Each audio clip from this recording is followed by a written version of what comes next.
Hello lovelies, Rotting Jack Fox here. Sorry if I'm talking quickly. I know that I haven't been paying attention to what ifs I did back then when I was starting out, and this is one of the what ifs that I want to get back to. So that means I have to rewatch the series that I made it and try to work myself back into that style and the story so I could make it for you guys could enjoy. That means I have to continue what if Deku wasn't one to go.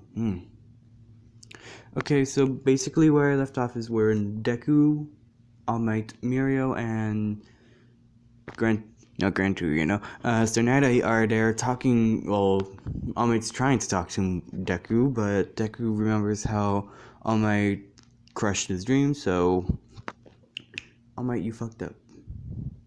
I have no clue why I snapped.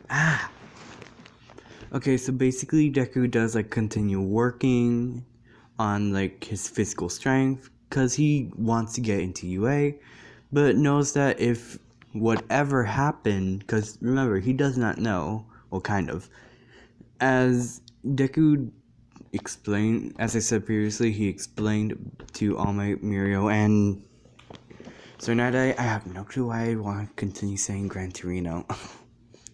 You know what? Gran Torino shows up. Ta-da! Better. Or maybe should I just... Yeah, I'm gonna just keep it as the original. Gran Torino... Tsunade does look into Deku's entire life, thinking that he might not be good for One for All, and realize he's basically reborn as... Well, he does know. I'm saying on one page.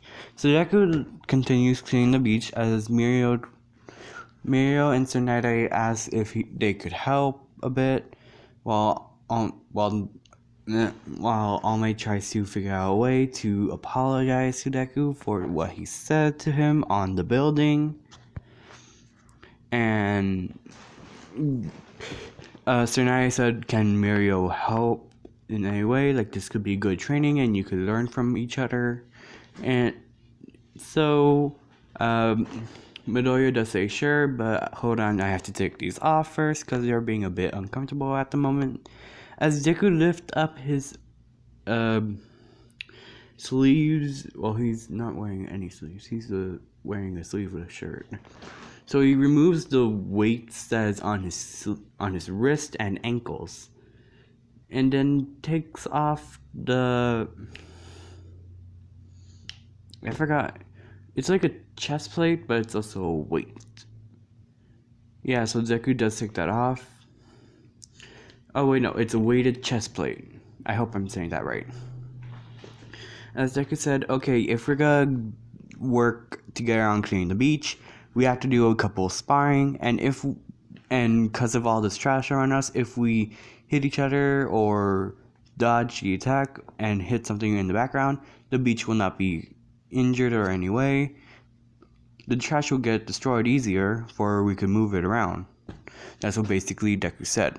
As Mirio decided, yeah, that's good. As they decided to start sparring, as Deku used one of his abilities, which is water manipulation, from Mark. It kind of sounds like Markiplier. Oh my god. Marcus. It's Mark. His full name is Marcus, but he put Mark. So he used a bit of water manipulation, and he knows that he will be blacked out for a couple of minutes or seconds. I'm gonna move it into minutes because the last time I said it was seconds, and I'm sorry for that. So Deku and Mirio does continue sparring as All Might and Tsunade are asking. Well, Tsunade is asking, okay, what do you do? As All Might tries to figure out what he done to Midoriya, because he remembers of what he said on the rooftop, which he should never say because it was stupid. As Deku does continue sparring with Mirio, and he does black out after the sparring because he used one ability. Basically, he blacks out for minutes, 5 minutes maybe, or 4. 5 or 4 minutes, 4 to 5 minutes. But mainly 4. But if he uses all of them, ta-da, he's blacked out for an entire day or two. Okay, so I'm gonna skip to the entrance exam because I don't want to continue staying in one spot. But basically, Deku does like warm up to All Might again, but he doesn't treat him as his number one hero. He doesn't want to be like, oh, I'm gonna be this guy's number one hero again and then gonna be shattered back down. He does not want to do that. So he's gonna basically be as a friend, kind of acquaintance. As All Might does ask Deku if he wants to be his successor for One for All. Hallelujah, I got it right. Got it mixed up lately. As Deku said, okay, hold up. What do you mean by that? As All Might explains everything about All for One and his brother who created One for All and da da da da. And Deku decides maybe this could help me instead of me using my abilities more often and causing me to black out or be gone for an entire day. I could use this to help me out. But Deku does say, I'm gonna think about this, and this is like close to the last week, maybe 2 weeks before the entrance exam starts. As Deku decides, okay, I'm gonna take it. And All Might does pluck up a hair off his head, and it's disgusting as Deku decides to swallow it. As All Might says, eat that. As Deku is like a bit concerned of his health now because he has hair in his stomach, which is disgusting. But All Might explains again how you need to swallow DNA, and the only way to do it is by hair. As Deku decides to take All Might's reference of an egg in a microwave more seriously, and he does learn full cowling, but it does take him a while because he is a bit slow, kind of. He's smart but slow. I'm gonna move to the entrance exam. Bakugo is still like a little bitch to Deku. Even if Deku had a quirk, Bakugo is being like a jerk to him because he doesn't want Deku to be a hero because he was quirkless and now has lied to him about being quirkless, which apparently that's a bad thing in Bakugo's book. Oh my god, Bakugo, you're a little bitch. This is why I kind of don't like Bakugo because of his anger. Okay, let's just continue. Basically, Bakugo is a bit more meaner in this what if because of how Deku is like lied about him. Well, not lied about him. Basically lied to him. Which is basically not Deku's fault because he didn't know he had a power or anything. As Deku does like get offended on Bakugo, and Deku does learn how to stick up for himself during the 10 months in training because of Mario, Tsunade, and kind of his mother as well. So each time he got to school, he learns to stick up for himself each day of the 10 months of training.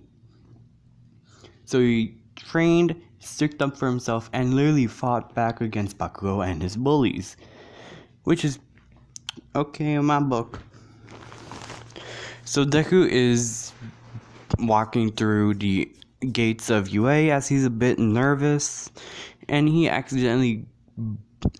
felt a bump against his back as he heard a little ow. He hears ow my head as he turns around and sees a girl with brown hair and rosy cheeks. As he apologized and said, here, let me help you up, as Oshaku does get his hand and he does help her up. She apologizes, saying that she should be more careful, look more around, maybe better, and that's what she said, not Deku. So basically, Deku and Ochako walk into the UA building, chatting a bit, because Deku does like talk up. And the thing is, he kind of knows how to talk to girls, because back then in kindergarten. But he is like a shy, nervous wreck around girls. So basically, Deku has to train himself on a lot of things. Man, I just stuck into one spot for a giant minute. Oh my god, I'm sorry, guys. Okay, so Deku, I'm gonna skip to the fighting portion of the exam because Deku does get the same amount as in canon, as Bakugo does get a little pissed at him because he did get a little bit more higher than Bakugo. So it's not exactly like canon.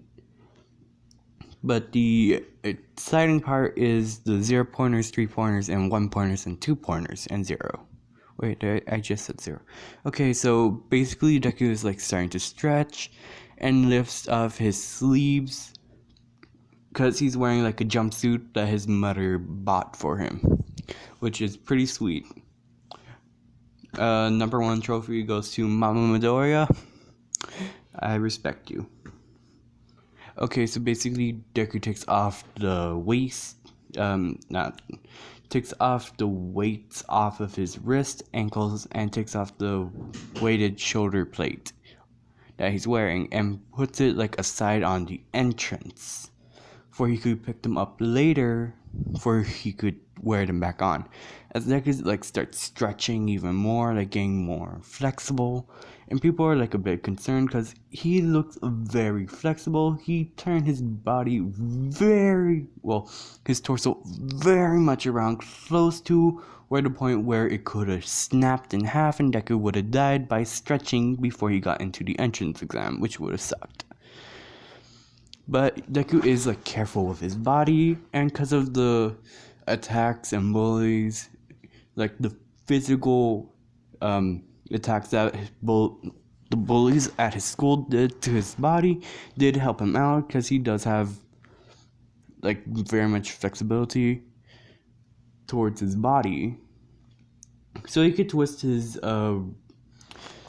like waist almost fully around, but it's like stuck towards the middle, like up to the middle. That's where Deku had to stop, or else if he does turn it around all the way, he would snap his spine in half.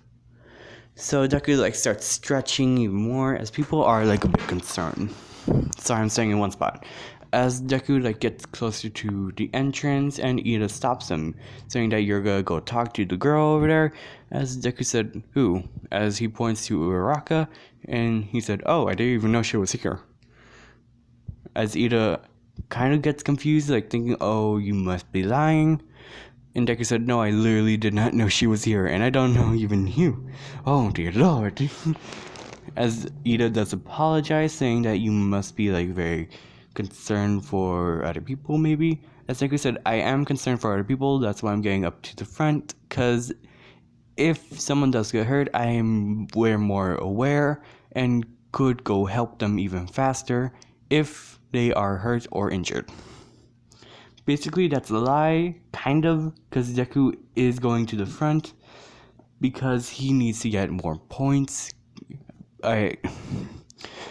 So I'm gonna continue. Okay, so Deku does like use one for all, but it's a bit slow because Deku's like getting used to it still in his body, as well as his past quirks and one for all are like clashing together, trying to take control, which is kind of annoying to Deku because he has to literally stop and rest because each time these quirks try to clash together, he gets a headache.